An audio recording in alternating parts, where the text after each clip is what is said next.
Dear university professors, my students and followers around the world, as you may aware, I start some lectures after post-pandemic process because we got a very hot topic, online education topic. This is the era. And today I got a friend which I met in 7 years ago in London, Professor Allam Ahmed. He used to work in Sussex University, now affiliated in East London University. He's a professor. He is the director of, founding director of Middle Eastern Knowledge Economy Institute. And he's the founder and president of World Association of Sustainable Development. He is very well known in his area. If you take a look at his webpage and his CV, it's a quite long CV anyway. I'm proud of that, Allam. He is originally from Sudan. He got still working on some projects. He's also very active in United Nations projects. So shall we start that, Professor Allam Ahmed, that what are you doing exactly with UN? I mean, because I know you are giving presentations and working on that. Please, floor is on yours. Okay, Dr. Ahmed, thank you very, very much. It's always a pleasure to talk to you and to meet you. And I'm very grateful for your opportunity and I wish you all the best. And I still remember your great help when we organized our 2015 conference, international conference in Turkey. You have been an instrumental in organizing that conference. Where the Association for Sustainable Development has been working with the United Nations for the last 10 years. But really, the relation has become very strong in 2016 when I was invited to join a big group of academia and professionals for the United Nations conference and project on knowledge management in the United Nations system.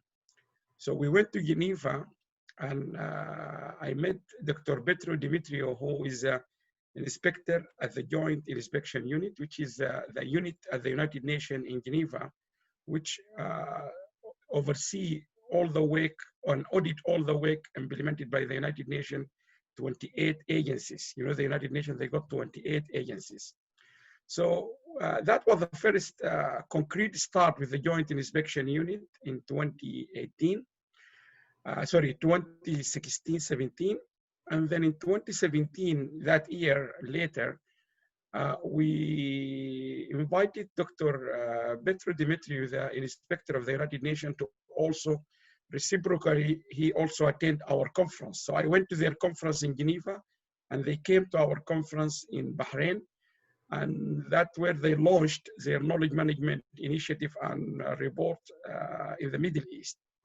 So the relationship continued. And then after that, we've been invited at the World Association for Sustainable Development to jointly co-organize the United Nations Conference on Public-Private Partnership in Geneva, in the WASD nations in Geneva. So we jointly organized that big event, which was really remarkable because we had like almost 400 people from academia, from public sector, from policymakers, from private sector, from the United Nations. All the United Nations agencies were there. FAO, UNICEF, World Food Program, all of them. WHO, UNIDO, IMO, International Maritime Organization, and all of them, plus all the big financial institutions like IFM and so on. And we also managed in that conference to produce a big report on the public-private partnership from the two perspectives. So we had the UN report and the joint report together. Then in 2019, we later on 2018, which was published in 2019, we worked with the United Nations on another project called Policy Research Uptake. So the United Nations, based on advice of many people, ours included, we argued with them that if they really want to do public policy in the United Nations, they should really adopt a good research policy analysis, capability, and so on. So they initiated this project, which we work with them in the methodology, and we collected the data from the academia, and that published in 2019 is called Policy Research Uptake, where the UN kindly acknowledged all the work we have done in the World Society of Sustainable Development and in that particular project. Then that extended further, and the UN also approached us to help with another project on online learning. And you know, this COVID now is a good example. I mean, what we are doing now is a result of, this is an online learning platform you are using, which you have been fantastically collecting ideas, engaging your students and staff and people from all over the world. So the UN launched that project. Also, we helped the UN by initiating a long workshop in London, 2 parts, where we invited King's College, Open University, Cambridge Education Group, and all these big players in the online learning. And Petro came from Geneva to London, and that was hosted by the International Maritime Organization, one of the UN agencies. And then that also produced a report which was launched, officially published back in September 2020, so like less than 2 months ago. And we're going to launch this report, or it's going to be presented formally on the 28th of October by Petru Dimitriou, Dr. Petru, the inspector in London.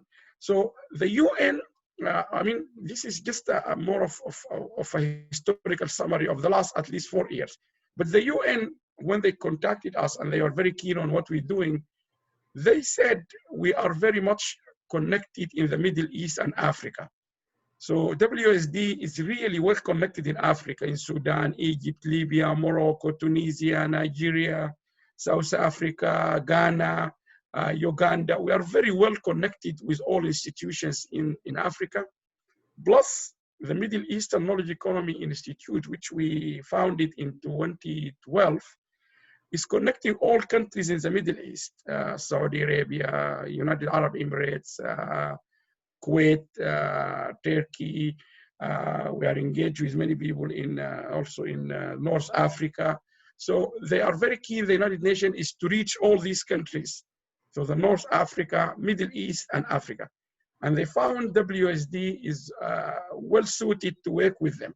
So that's really the essence of our relationship with the United Nations. And from our side, we have made our views and critique very well known to the UN.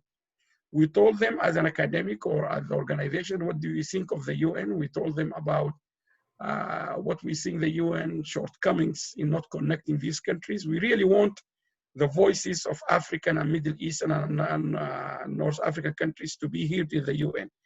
And the UN, they said, yes, that's what we will be very keen to have. And that's what helped.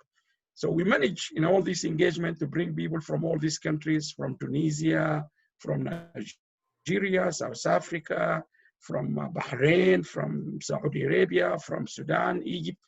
And I think the relationship is strengthening and is getting better. And hopefully we will see the next conference with the UN in I think less than 2 weeks' time, which I will encourage all your viewers and your students also to attend. It's about online learning with contribution from all over the world. And finally, I will be very happy to send you a link to either these reports if your students or colleagues, they want to have a look on knowledge management, public-private partnership, policy research, and the last one, which is on online learning. All of them are free of charge. I will just send you the link. And also we have a 20 minutes video showing the relationship between the UN and WASD. Oh, thank you. Thank you, Allam. It's very impressive, I mean, work you were doing. I'm really impressed about what you've done. It's a huge volume. I'm aware that your publishing rate is quite high. And I'm also aware that you have some, I think the chief editor of some journals in Alzheimer as well. I'm aware of that. Thank you. As you may be aware, Allam, we are in some sort of a pandemia, but it's around 100 years before. I'm just during the Spanish influenza in 1980s. that were like that. But I mean, in this today's world, there are different future estimations, conspiracies. What will happen to Homo sapiens? I mean, are we survive or not? Or it's a new era of neo-mercantilism. They close all borders and then just try to remain in their nation states. Most probably you have some sort of a, I don't want to be a fortune teller telling to you, but I mean, there's some sort of idea. So what you expect for coming years, for decades? Okay, I think that's a timely question. And if I were to answer your question, I think, Dr. Ahmed, I will take you back to the historical development of our world, if you like, where we are now. If you look to the three revolutions we went through, all of us in the whole world, we went through three revolutions. One of them is industrialization. So if you remember a long time ago, the whole world went through a revolution or industrialization revolution. And you can see some have advanced industry bases like Germany and these kind of countries. And if you look to Germany, for example, it is one of the leading industrialized country in the world. And you compare it to Africa, the entire continent, you will see Africa has only developed in terms of industrialization by only 2%. If you come to the Middle East, you will find Turkey, your country, has done a lot of advancement in industrialization and lots of manufacturing industry and so on, and is supplying or doing quite a lot of, if you like, contribution in that particular region. So this is the first revolution we went through. The second revolution is many people confused about it, which is information revolution. So from industrialization, the whole world went into information. Some people, they think we are now in the information era. Actually, we are not. We already went through information. So we went through industrialization, then we went through information, where we all start to use the internet and the usage of information, data science, and so on and so on. Now, where we are now in the last 15, 20 years, we are in the new revolution or era, which called globalization. So these three revolutions, I will summarize them: industrialization, information, and we are in the globalization era. And the reason I introduce or reminded you, all of us, about this three revolution we went through, the pandemic, the COVID-19 or the coronavirus pandemic, is a good example of globalization era. So if you look at, we have always been talking about, we are in a one world. The climate change, people have tried to remind the whole world, the climate change issues are a globalization issues. And we need to deal with them holistically, all of us, in Turkey, in Africa, in Australia, in Italy, in America. So that message took time to get across. We are all in one fight in order to combat climate change. People didn't realize we are all into this together until this pandemic came. So when the COVID-19 came and the coronavirus came, people, like you rightly said, many people, many commentators on TV, and press, in conferences, people who talk about the government, all of them, they are saying, we have never seen something like this in our entire life. We have never witnessed something like this in our entire life. And if you look back to your whole life, you have never seen something like this. What you have not seen, we have seen viruses, we have seen influenza, we have seen SARS, we have seen. But what we have not seen is something we can't see by our eyes, but it's shutting us all our life. That's number one. Yeah. So we have seen viruses, we have witnessed pandemics, but we have never witnessed a virus or a pandemic which shut the entire world together. We have never seen that, the entire world. Even SARS did not shut the whole world. We were still traveling. We know that this virus mutates itself every time. So the virus in Turkey, not necessarily the one in London, not necessarily the one in Abu Dhabi. That's what we learn about SARS, but we were still traveling, we were still doing lots of things. This coronavirus or COVID-19 has never been seen before because it shut the whole world. Last night in the UK, we had a big fight now between the two parties. The Prime Minister want to put, for example, Manchester area into high risk area, so they want to shut everything. The mayor of Manchester rejected that and he said, no, I can't tolerate it, and so on and so on. So it is affecting us, and it is clothing the UK and others European again. And again, we will be locked down. So I gave this introduction so I can give you my anticipation of what will happen. So if we see this crisis or this pandemic as a global issue, we should see it, number one, or the lessons we are learning from this is that we should really think about ourselves as one body together. Really, we are this into this together, whether we are in the Middle East or in Africa or in America or in Europe. Number one. Number two, we can only get out of it together. So there's no one can get out of it. Here in the UK, the fighting in Parliament in the last 2 days, as I just gave you the example, they are trying, even in the UK, to differentiate between different regions in the UK by saying people in London are less seriously affecting each other, then we put them in stage 3. But people in Manchester, they are seriously affecting each other, so we put them in level 1. So it didn't work. So now we have a mayor of a city or a greater Manchester refusing to follow the government. So what about emerging countries? So we can, it is all affecting us. We can't deal with it separately. We have to find a solution for it together, which can remind all of us with the global citizenship values of being together. We are a citizen of this whole world. In Turkey, in Middle East, we are different in our culture, in our religions, in our values, but we are similar in our global citizenship values. We all taking care of each other. So if you are sick, if I am in Turkey now and I have any problem, the Turkish authorities will treat me, will help me to survive, to get through this corona. If you are in Abu Dhabi, no matter what is your nationality or your religious, people take care of you. The same thing in the UK. So our hospital here in the UK, they do not discriminate.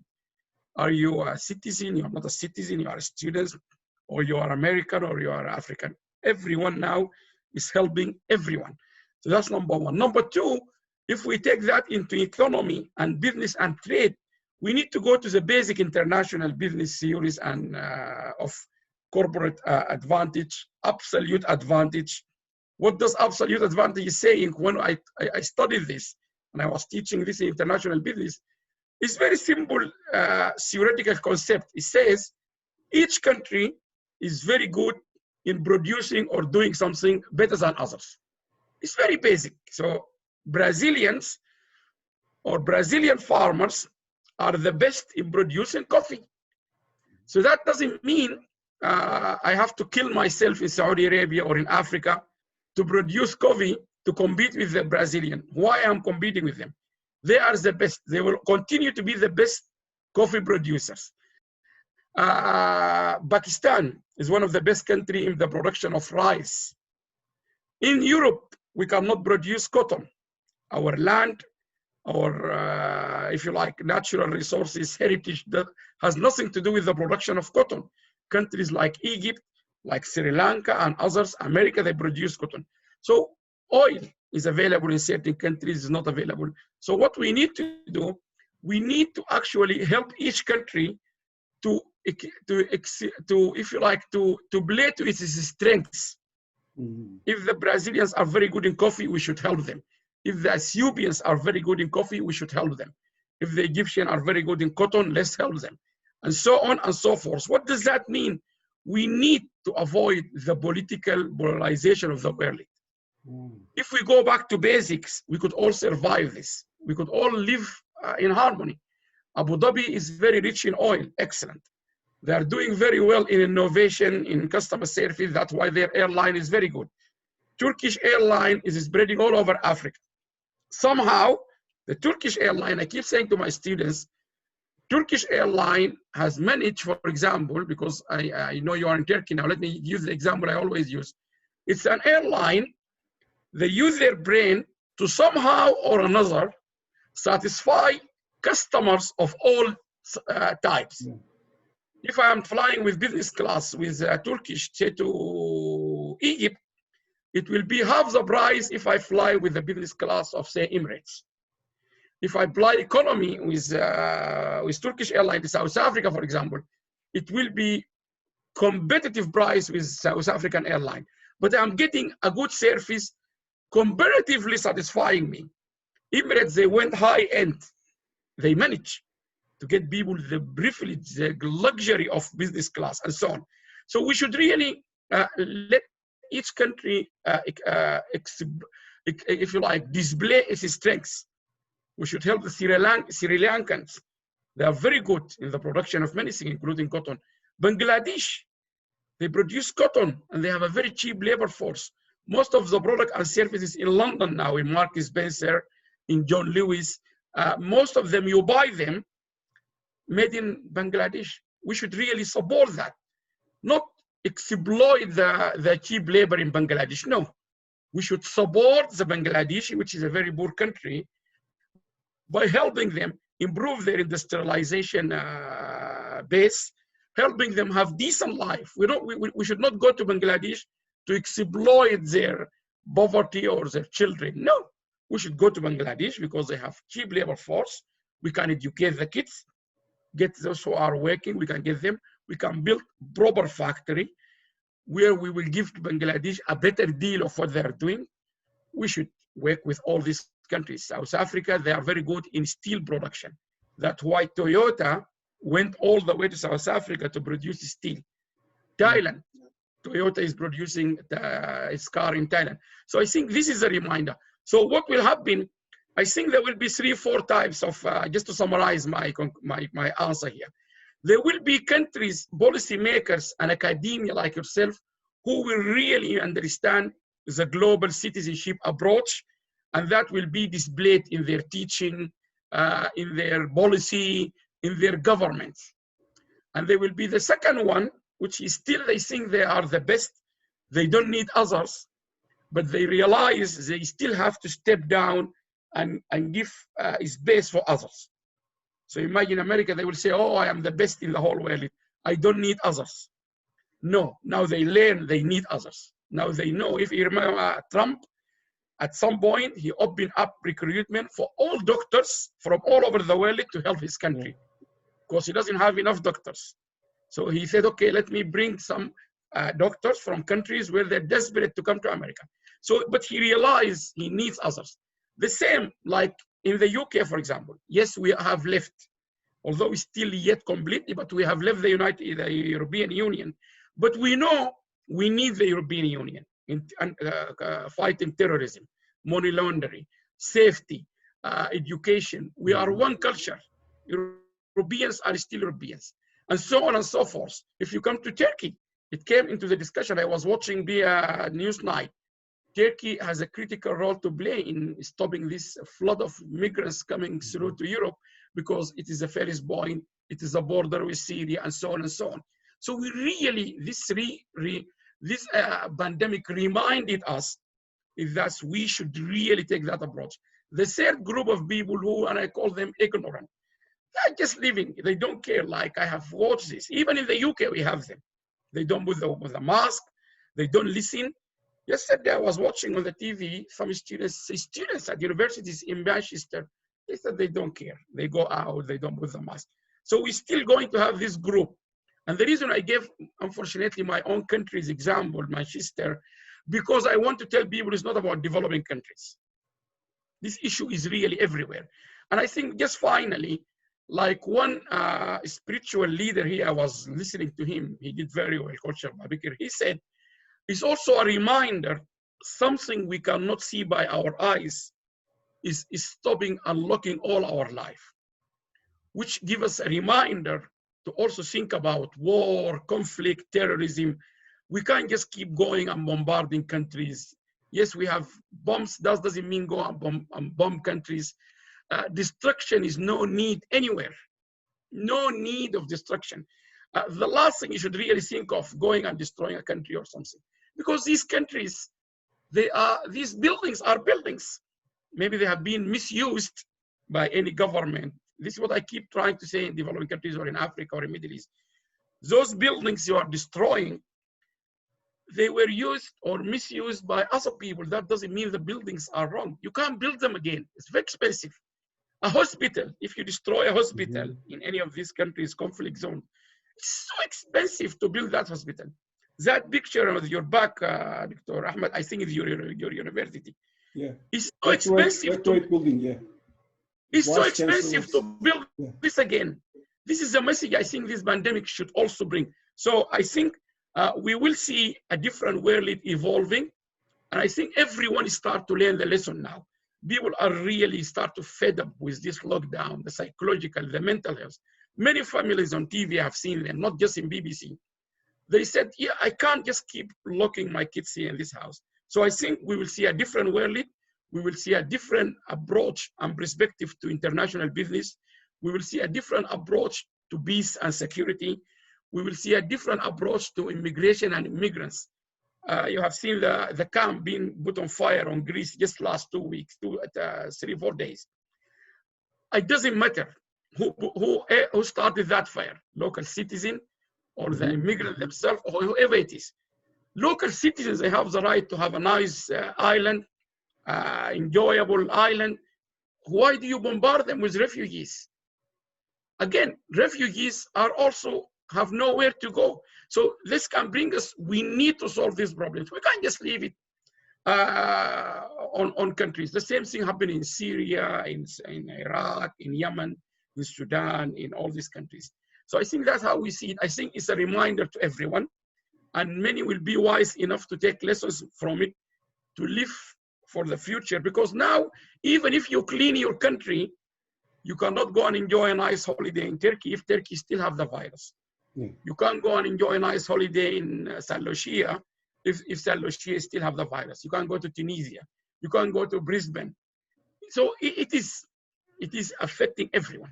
And I think that will be the new world, I think. All together, I think, will be more emphasized now. Globalization, international business, global peace, international peace. This kind of work, I think now they will see more emphasis, and people will see the importance of these two important words, internationalization and globalization.